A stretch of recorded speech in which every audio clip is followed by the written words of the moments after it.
Hi மக்களே, தவைக்க தலைவர் விஜய் திருச்சி மரக்கடை ஏரியாவிலேருந்து அவருடைய தேர்தல் பரப்புரையை ஆரம்பிச்சிருக்கார். எங்கே எம்ஜிஆர் அவர்கள் அண்ணா அவர்கள்லாம் ஆரம்பித்தாங்களோ அதே இடத்துலேருந்து ஆரம்பிக்கிறாரு.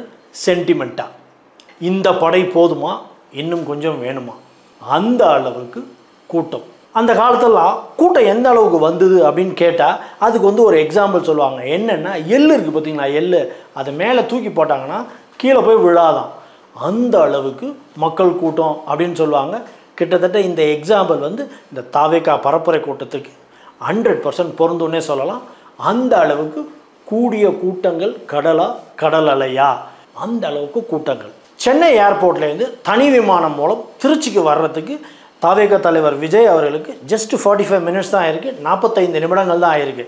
பட் திருச்சி ஏர்போர்ட்லேருந்து அந்த மரக்கடை அந்த பரப்புரை கூட்டம் நடக்கிற இடத்துக்கு வர்றதுக்கு 5 மணி நேரம் ஆயிருக்கு. அப்படின்னா அந்த மக்கள் கூட்டத்தை கொஞ்சம் இமேஜின் பண்ணி பாருங்கள்.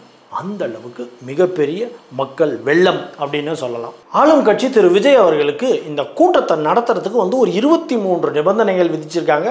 கண்டிப்பாக எந்த கட்சியாலையுமே ஃபாலோ பண்ண முடியாத ரொம்ப ஸ்ட்ரிக்டான ரூல்ஸ்.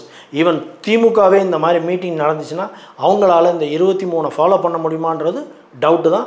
இந்த 23 நிபந்தனைகளை ஒருபடி மேலே போய் திமுகவோட கூட்டணி கட்சியான விசிக தலைவர் திருமாவளவன் அவர்கள் இந்த 23 நிபந்தனைகள் ஏற்புடையது அல்ல அப்படிங்கிற மாதிரி அவரோட கருத்தை தெரிவிச்சிருக்கார். மேலும் திரு விஜய் அவர்கள் இந்த கூட்டத்தில் அரை மணி நேரம் தான் பேசணும் அப்படிங்கிற மாதிரி ஒரு நிபந்தனைகள் விதிச்சிருந்தாங்க. எனக்கு தெரிஞ்சு இது சரியானது அல்ல. எந்த ஒரு அரசியல் தலைவர்களும் இவ்வளவு நேரம் தான் பேசணும் அப்படின்னு சொல்லி ஆளும் கட்சி நிபந்தனை விதிப்பதுங்கிறது ஏற்புடையது அல்ல. 10:30 மணிக்கு நடைபெறுவதாக இருந்த கூட்டம் காலையில் 6 மணிலேருந்து கூட்டம் கூட ஆரம்பிச்சிருச்சு. அந்த மரக்கடை பகுதியில் ஈவன் ஏர்போர்ட்லேயும் விஜயை வரவேற்கிறதுக்காக 2000க்கும் மேற்பட்ட தொண்டர் கூட்டங்கள் அங்கேயும் குவிஞ்சிருச்சு. திரு விஜய் அவர்களை பார்ப்பதற்காக எந்த விதமான எதிர்பார்ப்புமே இல்லாமல் பெண்கள், குழந்தைகள் என எல்லா வயதினருமே அந்த மரக்கடை பகுதியில் கூடியிருந்ததுங்கிறது அவ்வளவு எளிதாக கடந்து போகக்கூடிய ஒரு விஷயம் இல்லை. இது திமுக அவர்களுக்கு ஒரு மிகப்பெரிய ரெட் அலர்ட். இதில் வந்த கூட்டத்தில் 3ல் 1 பங்கு ஓட்டாக மாறினா கூட அரசியல் அமைப்பில் மிகப்பெரிய மாற்றங்கள் வருவதற்கு அதிகமான வாய்ப்புகள் இருக்குது. இதில் இன்னொன்று அதிசயமான விஷயம் என்ன தெரியுமா? அந்த கூட்டத்தில் வந்த ஒருத்தர் சொல்கிறாரு, நான் திமுக கட்சியில் இருந்தேன், அந்த திமுகலேருந்து விலகி இப்போ நான் விஜய்க்கு சப்போர்ட் பண்ண ஆரம்பிச்சிருக்கேன். அதுக்கு காரணம் என்னன்னு கேட்டால் என்னோட பிள்ளைகள் எல்லாருமே விஜயுடைய மிகப்பெரிய தீவிர ரசிகர்கள். ஸோ அதனால் நானும் திமுக விட்டு விஜயோட கட்சியில் ஜாயின் பண்ணிட்டேன்னு சொல்கிறாரு. இதில் இன்னும் ஒரு படி மேலே போய் ஒரு அம்மா சொல்கிறாங்க, என் குடும்பத்தில் 20 பேர் இருக்காங்க, 20 பேருமே விஜய்க்கு தான் ஓட்டு போடுவோம். இது போல் பலதரப்பட்ட மக்கள் அவங்களோட ஆதரவை விஜய்க்கு தெரிவித்ததை வெளிப்படையாக நம்மளால் பார்க்க முடிஞ்சுது. ஆளும் கட்சி அவர்கள் ஒரு மிகப்பெரிய விமர்சனத்தை வைக்கிறாங்க தாவேகா கட்சிகள் மீது. என்னென்னா, தாவேகா கட்சிகளில் உள்ளவ எல்லாருமே இளைஞர்கள் தான், அவங்க யாருக்குமே அரசியலை பற்றி அனுபவம் இல்லை, எல்லாருமே இன்னும் ஒரு ஃபேன் பேஸ்டாகவே இருக்கிறாங்க அப்படிங்கிற மாதிரி ஒரு மிகப்பெரிய குற்றச்சாட்டை வைக்கிறாங்க. ஈவன் இளைஞர்களை குறைச்சி மதிப்பிடுறாங்க. அதுக்கு ஒரு பெரிய எக்ஸாம்பிள் சொன்னால் ரீசெண்டாக நடந்த அந்த நேபாள் கலவரம். என்னன்னு பார்த்தீங்கன்னா, நேபாளத்தில் அரசியல் சூழலையை தலைகீழ புரட்டி போட்டது ஜென்சி அப்படிங்கிற இந்த இளைஞர் பட்டாளம் தான். ஸோ யாரெல்லாம் விஜய் பின்னாடி போயிட்டுருக்கிற இந்த இளைஞர்களை குறைச்சி மதிப்பிடுறீங்களோ அவங்களுக்கு இது ஒரு வார்னிங்காக எடுத்துக்கோங்க. Never under estimate youth, especially அந்த ஜென்சின்னு சொல்கிறாங்க பார்த்தீங்களா, அவங்கள நம்ம அண்டர் எஸ்டிமேட் பண்ணவே கூடாது, குறைத்து மதிப்பிட வேண்டாம் இன்றைய இளைஞர்களை. இதுதான் விஜய்க்கு மிகப்பெரிய பலமாகவே பார்க்கப்படுதுங்கிறதே இன்னும் நிறைய பேருக்கு புரியலை.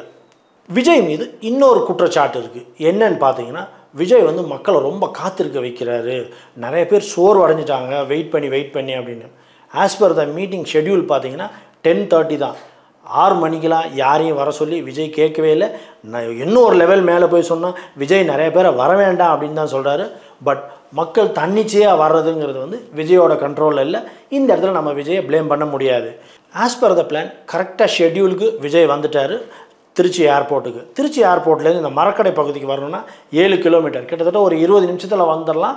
போலீஸ் அவர்கள் கரெக்டாக இந்த கூட்டத்தை கட்டுப்படுத்தி இருந்தாங்கன்னா, பட் அவங்க அதை செய்ய தவறியதுனால கூட்டம் ஜாஸ்தி ஆகிட்டதுனாலையும் வாகனத்தை நம்மளால் வேகமாக ஓட்ட முடியாது. நீங்கள் எல்லோரும் நல்லா அப்சர்வ் பண்ணிங்கன்னா எல்லாருமே ரொம்ப நெருக்கமாக அந்த வண்டியை ஓட்டியே வந்துக்கிட்டு இருக்காங்க. அப்படிங்கிறப்ப கூட்டத்தை மீறி அந்த வண்டியை ஓட்டுறது அப்படிங்கிறது ஒரு அசாதாரண சூழலை ஏற்படுத்திடும். அசம்பாவிதம் எதுவும் நடக்கக்கூடாதுங்கிறதுக்காகவே அவ்வளோ பொறுமையாக வண்டியை ஓட்டிகிட்டு வர வேண்டிய நிர்பந்தத்துக்குள்ளே விஜய் தள்ளப்பட்டார். பட் 5 மணி நேரங்கிறது மிகப்பெரிய டியூரேஷன் தான். விஜய் யாரையும் வெயிட் பண்ண சொல்ல, மக்கள் தன்னிச்சையாக 10:30 மணிக்கு நடக்க வேண்டிய மீட்டிங்க்கு காலையில் 6 மணிக்கே ஜாலியாக என்ஜாய் பண்ணிட்டு இருக்கிறதுங்கிறது இட் இஸ் தேர் சாய்ஸ். இது அவங்களுடைய விருப்பம். இதை நம்ம யாரும் ஏன் வெயிட் பண்ணுறீங்கன்னு கேட்க முடியாது. அப்படி இஷ்டம் இல்லாதவங்க வீட்டுக்கு போயிருக்க போகிறாங்க. அப்படின்ற பட்சத்தில் அவங்களா வெயிட் பண்ணுறதுங்கிறதுக்கு எப்படி விஜய் பொறுப்பாக முடியும்? ஸோ இது ஒரு தவறான குற்றச்சாட்டு. எனக்கு ஒரு கேள்வி இருக்குது. இப்போ விஜய் இந்த மாதிரி பரப்புரையெல்லாம் நடத்துகிறாரு. இதே டைமில் எடப்பாடியும் பரப்புரை நடத்துகிறாரு, ஈவன் உதயநிதி ஸ்டாலினும் நடத்துகிறாரு. பட் எத்தனை பேருக்கு தெரியும் இவங்கெல்லாம் பரப்புரை நடத்துகிறாங்க, இவங்க 2 பேர் பரப்புரை நடத்துகிறாங்கன்னு? அதே மாதிரி உங்கள் வீட்டிலேருந்து இந்த பரப்புரைக்கு போகணும் அப்படின்னு சொல்லி எத்தனை பிள்ளைகள் தொந்தரவு பண்ணியிருக்காங்க? எனக்கு தெரிஞ்சு நிறைய பேருக்கு இப்படி ஒரு 2 பேரும் பரப்புரை நடத்துகிறாங்கன்றதே தெரியாதுங்கிறது தான் வருத்தமான விஷயம். அதே மாதிரி எடப்பாடி நடத்துகிற இந்த பரப்புரை கூட்டங்களாக இருக்கட்டும், உதயநிதி ஸ்டாலின் நடத்துகிற இந்த பரப்புரை கூட்டங்களாக இருக்கட்டும், ஏன் எந்த நியூஸ் சேனல்லையும் காலையில் 6 மணிலேருந்து நைட் 8 மணி வரைக்கும் விஜய் இது லைவ் டெலிகாஸ்ட் போச்சு இல்லையா, அந்த மாதிரி யாரும் ஒளிபரப்பலை அப்படிங்கிற ஒரு கேள்வியும் எழாமல் இல்லை. இவ்வளவுதான் அவங்களுக்கு வேல்யூ இருக்கா அப்படிங்கிற ஒரு விஷயம் நம்மளை யோசிக்க தான் வைக்கிது. விஜயோட பரப்புரை நடத்தும் அதே நேரத்தில் ஒரு 12 to 12:30 நம்ம சீஃப் மினிஸ்டர் மு.க. ஸ்டாலின் அவர்கள் ஒரு ட்வீட் போடுறாரு. என்னென்னா, மக்களுக்கு இடையூறு செய்யும் கட்சி திமுக இல்லை, கூட்டம் போட்டு கும்மி அடிக்கும் கொள்கை இல்லாத கட்சி திமுக இல்லை அப்படிங்கிற மாதிரி ஒரு பயங்கரமான ஒரு ஸ்டேட்மெண்ட்டை வைக்கிறார். இது டைரெக்டாக விஜய் தான் சொல்கிறாரா? ஆனால் இது வரைக்கும் விஜய் அவர் டைரெக்டாக சொல்ல மாட்டாங்க. ஏன்னா சொன்னால் விஜயோட வேல்யூ ஏறிடும் இல்லையா? அதனால திமுக என்றைக்குமே தன்னை எதிர்க்கிறவங்கள டைரெக்டாக மென்ஷன் பண்ணவே மாட்டாங்க. மென்ஷன் பண்ணுறதுனால அவங்களுக்கு இம்பார்ட்டன்ட் கொடுத்துருவோமோங்கிற ஒரு பயம் எப்பயுமே திமுகவை சார்ந்தவங்களுக்கு இருக்குங்கிறது தான் கசப்பான உண்மை. இதில் நகைச்சுவையான விஷயம் என்ன தெரியுமா? இப்படி ஒரு ஈவெண்ட் நடக்குது, இந்த நேரத்தில் நம்ம இப்படி ஒரு ட்வீட் போட்டோம்னா மக்கள்லாம் நம்மளை பார்த்து சிரிக்க மாட்டாங்களா?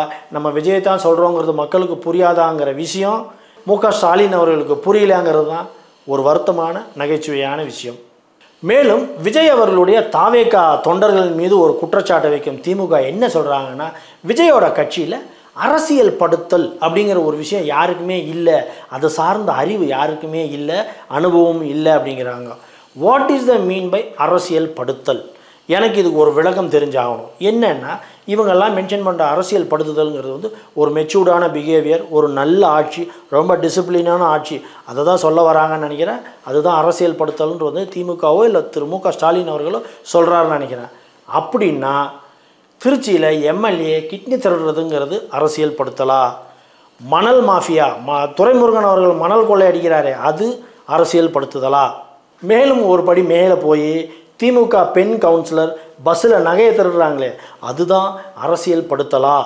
இந்த கேள்விக்கெல்லாம் பதில் இருக்கா திமுக அவர்களிடம்? இப்படிப்பட்ட அரசியல் படுத்தல் எதுக்கு, யாருக்கு வேணும்? இது மாதிரி குற்றச்சாட்டுகளை எல்லார் மேலேயும் வச்சுட்டு போயிட்டே இருக்கலாம். அந்த அளவுக்கு பட்டியல் நீண்டுக்கிட்டே போகும் அரசியல் படுத்தலுங்கிறது திமுகவை பொறுத்தவரை. விஜயோடைய இந்த தேர்தல் பரப்புரை அப்படிங்கிறது பரபரப்பாக ஒரு சைடு நடந்துகிட்ருக்கு. இதே நேரத்தில் ஒரு மிகப்பெரிய ஈவெண்ட்டு நம்ம யாருமே நோட்டீஸ் பண்ணாமல் நடந்துகிட்டே இருந்தது. அதுதான் இளையராஜாவுடைய 50 வருஷ கொண்டாட்டம். இதில் பார்த்தீங்கன்னா எல்லா பெரிய தலைவர்களும் பங்கேற்றிருக்காங்க. எக்ஸ்பெஷலி ரஜினி, கமல், மு.க. ஸ்டாலின், நேரு, துரைமுருகன் அப்படின்னு சொல்லி இன்னும் நிறைய திரைப்பிரபலங்கள் எல்லாருமே அந்த கூட்டத்தில் பங்கேற்றாங்க. பட் இது நிறைய பேருக்கு தெரியாமலே போயிடுச்சு. இவ்வளோ பெரிய தலைகள்லாம் இங்கே இருக்கப்ப கூட்டம் எல்லாமே விஜய்ங்கிற ஒரு பர்சன் பின்னாடி இருந்தது. ஈவன் என்டையர் டே, சனிக்கிழமை ஃபுல் டே பார்த்தீங்கன்னா எல்லா நியூஸ் சேனல், எல்லா மீடியாக்களுமே விஜயை மட்டுமே ஃபாலோ பண்ணிட்டு இப்படி பெரிய பெரிய ஆளுமைகள் எல்லாம் இளையராஜாவோட கூட்டத்தில் இருக்க அந்த பக்கம் ஃபோக்கஸ் போகாமல் எல்லா மீடியாக்களும் எல்லா நியூஸ் சேனலும் விஜயை ஃபாலோ பண்ணிட்டுங்கிறது விஜய் மிகப்பெரிய தவிர்க்க முடியாத ஆளுமையாக வளர்ந்து வர்றார் அப்படிங்கிறத காட்டுகிறதா இந்த நிகழ்வு. கூட்டத்தில் விஜய் கண் கலங்கினார். இதுக்கு 2-3 ரீசன் சொல்கிறாங்க. நம்பர் 1, அவ்வளோ பெரிய மக்கள் அளவில்லாத அன்பா அவர் மேலே கூட்டமாக கொடுக்கறத பார்த்து கண் கலங்கினாரா? இல்லை சென்டிமெண்ட்டாக ஃபஸ்ட்டு பரப்புரை கூட்டம் திருச்சியில், அது எம்ஜிஆர் அண்ணாதுரை அவர்கள் ஆரம்பித்த இடத்துல நம்மளும் ஆரம்பிக்கிறோன்னு சந்தோஷமாக அவர் மைக் எடுத்து பேசும்போது தொழில்நுட்ப கோளாறு காரணமாக மைக் ஒர்க் பண்ணலாங்கிறத நினச்சி, இது 2த்தில் எதை நினச்சி அவர் கண் கலங்கினார்னு தெரில. எதுவாக இருந்தாலும் விஜய் கண் கலங்கினாருங்கிறது தான் எல்லா இடத்துலையும் ஒரு பெரிய நியூஸாக இப்போ எல்லாரும் பேசும் பொருளாக ஆகியிருக்கு. கூட்டத்தில் பேச ஆரம்பித்த விஜய் எடுத்த உடனே பாசிச பாஜக, பாய்சன் திமுக அப்படின்னு சொல்லி ஆரம்பித்தது நல்லா இருந்தது, பார்க்குறதுக்கு இன்ட்ரெஸ்டிங்காக இருந்தது. இதில் ஒருபடி மேலே போய் நேரு சொல்லியிருந்தார், இது என்னோட தொகுதிடா, திருச்சி என் கோட்டை, எவனும் உள்ளே வர முடியாது அப்படின்ற மாதிரி சொல்லியிருந்தார். திரு நேரு அவர்களுக்கு சாட்டை அடி கொடுக்குற மாதிரி கிட்னி திருட்டையும் மணல் மாஃபியா துரைமுருகனையும் அப்படி போகிற போக்கில் டச் பண்ணிட்டு போனதுங்கிறது ரொம்ப இன்ட்ரெஸ்டிங்காக இருந்தது பார்க்குறதுக்கும் கேட்குறதுக்கும். இதில் இன்னும் சகட்டமான விஷயம் என்ன தெரியுமா, கிட்னி திருட்டு அந்த ஹாஸ்பிட்டலில் நடக்குதுன்றது ப்ரூவ் பண்ணி கூட இன்னும் அந்த ஹாஸ்பிட்டல் ஃபங்க்ஷன் ஆகிட்டு இருக்கிறதுங்கிறது தான் ஒரு வருத்தமான விஷயம். இந்த கூட்டத்தில் என்ன இன்ட்ரெஸ்டிங்கான விஷயம் வந்து ஸ்டாலின் அங்கிள் அப்படிங்கிறத ஸ்டாப் பண்ணிட்டு மை டியர் சிஎம் சார் அப்படின்னு சொன்னது வந்து கொஞ்சம் ஒரு இன்ட்ரெஸ்டிங்காக இருந்தது. அதை கேட்குறதுக்கும் பார்க்குறதுக்கும். நான் உங்களை பாசமாக கூப்பிட்டது உங்களுக்கு புரியல பிடிக்கல அப்படிங்கிறப்ப நான் உங்களை மரியாதையவே ஹேண்டில் பண்ணிடுறேன்னு சொல்லி டியர் சிஎம் சார் அப்படின்னு சொல்லும்போது கூட்டம் எல்லாரும் ஆர்ப்பரிச்சுதுங்கிறது நம்ம எல்லாம் விட்னஸ் பண்ணோம். இந்த தேர்தல் பரப்புரையிலேயே ரொம்ப இன்ட்ரெஸ்டிங்கான விஷயம் அப்படின்னு சொன்னால், ரொம்ப இன்ட்ரெஸ்டிங்கான செக்மெண்ட் அப்படின்னு சொல்லணும்னா, டிஎம்கே அவர்களுடைய இந்த எலெக்ஷன் அறிக்கையை அவர் வாசித்தது தான். அவங்க என்னென்ன அறிக்கையெல்லாம் கொடுத்தாங்க, பட் அவங்க இது வரைக்கும் எதெல்லாம் செய்யலை அப்படின்னு சொல்லி ஒரு பெரிய லிஸ்ட்டே வாசித்தார். அந்த லிஸ்ட், அந்த செக்மெண்ட் உண்மையானு ரொம்ப இன்ட்ரெஸ்டிங்காக இருந்தது. கண்டிப்பாக திமுக இடையில ஒரு சலசலப்பை இது ஏற்படுத்தியிருக்குங்கிறத அடித்து சொல்லலாம். 50 வருடம் பாரம்பரியம் மிக்க டிஎம்கே போன்ற கட்சிகள் விஜய் போன்ற இப்போ வந்த தாவேகா கட்சியை பார்த்து அரசியல் படுத்தல் அப்படிங்கிறத நீங்கள் கற்றுக்கணும்னு சொல்லும் அதே நேரத்தில் டிஎம்கே போன்ற கட்சிகள் விஜய்கிட்டேருந்து கற்றுக்கொள்ள வேண்டிய ஒரு விஷயம் என்னென்னா, தன்னிச்சையாக எழுச்சியோடு எப்படி கூட்டத்தை கூட்டணுங்கிற மிகப்பெரிய யுக்தியை கண்டிப்பாக கற்றுக்கணுங்கிறத ஆணித்தரமாக இந்த பரப்புரை கூட்டம் சொல்லுது. இந்த தன்னிச்சையாக சேர்கிற கூட்டம் டிஎம்கேக்கோ ஏடிஎம்கேக்கோ காசு கொடுக்காம வரவே வராது. இவ்வளவு எழுச்சியோட விஜய் அவர்களும் ஒர்க் ஃப்ரம் ஹோம் பாலிட்டிஷியன் அப்படிங்கிற மாதிரி கிரிட்டிசைஸ் பண்ணிட்டு இருந்தாங்க. அப்புறம் வெளியில் வந்து அங்கே இங்கேன்னு சொல்லி மாநாட்டு நடத்தி ஒரு மிரலை வச்சார். உடனே என்ன பண்ணானுங்க, எப்பயோ ஒரு தடவை தான் வெளியில் வராரு, அடிக்கடி வெளியில் வரணும் அப்படின்னாரு. ஸோ இப்போ என்ன பண்ணார், சாட்டர்டே சண்டே ஆனால் மக்களை மீட் பண்ணுறதுக்கு பரப்புரைக்காக வரேன் அப்படிங்கிற மாதிரி சொன்னார். நேற்று வெளியில் வர ஆரம்பிச்சிட்டார். உடனே இப்போ என்ன பண்ணிட்டாங்க, வீக்கெண்டு பாலிட்டிஷியன் அப்படிங்கிற மாதிரி ஒரு டேக்லைன் வச்சுட்டாங்க. கொஞ்சம் யோசித்து பாருங்களேன், வீக் டேஸில் வர்றதுங்கிறது வந்து விஜய்க்கு ஒன்றும் அவ்வளோ கஷ்டமான விஷயம் இல்லை. வீக் டேஸில் வந்தார்னா இந்த கூட்டம் கூடிச்சுன்னா வேலைக்கு போகிறவங்க, ஸ்கூலுக்கு போகிறவங்க எல்லாரோட நிலைமை எவ்வளோ கஷ்டமாகணும் கொஞ்சம் யோசித்து பாருங்கள். இதெல்லாம் பக்காவாக யோசித்து மக்களை எந்த வகையில் டிஸ்டர்ப் பண்ணக்கூடாது அப்படிங்கிற ஒரு நல்ல எண்ணத்தில் தான் வீக்கெண்ட்ஸில் வராரு. ஒரு நல்ல பொலிட்டிஷியன் இப்படி தான் திங்க் பண்ணுவான். திமுகவை சேர்ந்தவர்கள் சொல்லும் இந்த அரசியல் படுத்தலுங்கிற ஒரு விஷயம் இருக்குது பார்த்தீங்கன்னா, இது வந்து மக்களுடைய ஆதரவை பெருமளவில் பெறுவதற்காக ரொம்ப உபயோகரமாக இருக்கும். ஒரு கட்சியை டிசிப்ளினோடு நடத்தும் போது அப்படிங்கிற மாதிரி ஒரு ஸ்டேட்மெண்ட் வைக்கிறாங்க. அவருக்கு எதுங்க அந்த அரசியல் படுத்தல்? ஆல்ரெடி அவர் தான் எல்லாரும் அக்செப்ட் பண்ணிக்கிட்டாங்க. எல்லார் வீட்லேயும் ஒரு ஆளாகவே மாறிட்டார் விஜய். நீங்கள் சொல்கிற இந்த அரசியல் படுத்தல் அப்படிங்கிறது வந்து விஜய்க்கு தேவையே இல்லை. பிகாஸ் அவரோட ஸ்ட்ராட்டஜி, அவரோட பிளானிங்கிறது டோட்டலாக டிஃப்ரெண்ட் ஃப்ரம் இந்த திராவிட மாடல் அப்படிங்கிறது. இந்த திராவிட மாடலில் சேர்ந்தவங்களுக்கு தான் இது தேவை. விஜய் மாதிரி ஆட்களுக்கு இது தேவையே இல்லை. அவரோட அணுகுமுறைங்கிறது வந்து எனக்கு தெரிஞ்சு இது வரைக்கும் விஜய் சரியாக தான் போயிட்டுருக்காரு. அதுக்கு ஒரே விட்னஸ் நேற்று கூடிய அந்த கூட்டம். இதுவரை திருச்சியில் அந்த மரக்கடை பகுதியில் நடந்த பரப்புரை கூட்டத்துக்கு கிட்டத்தட்ட ஒரு மாநாட்டுக்கு வர்ற கூட்டம் யாருக்குமே வந்ததில்லை. எம்ஜிஆருக்கு அப்புறமா விஜய்க்கு தான் இவ்வளோ பெரிய கூட்டம் வந்திருக்குங்கிற மாதிரி ஒரு தகவல். அரசியல் கட்சிகள் எல்லாம் ஒன்று சேர்ந்து விஜய் மேலே 1000 குற்றச்சாட்டுகள் வச்சாலும் விஜய் என்னும் ஜனநாயகன் உதயமாகிவிட்டார்.